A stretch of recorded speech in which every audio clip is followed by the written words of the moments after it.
को की हाल चाल है, ठीक ठाक हो। और देखो जी आलू अंडे बनाए हैं, आलू आलू को कद्दूकस करके। और देखो खाना हमारा बन चुका है, मज़ेदार खाना हमारा बन गया है। ये देखें अब खाना खाने लगे हैं हम। ये देखें रोटी भी, ये देखें, ये देखें की हाल चाल है, ठीक ठाक हो। और देखो फिर अपना कद्दूकस खा रहे हैं। अस्सलाम करें, अस्सलाम वालेकुम।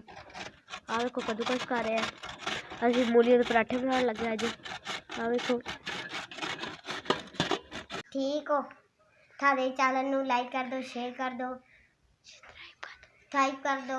लगे हैं देखो असं मूली के पराठे बनाने लगे, ठीक ठाक हो। अस्सलाम वालेकुम, क्या हाल चाल है, ठीक ठाक हो। और देखो मूली के पराठे बनाने लगे हैं आज।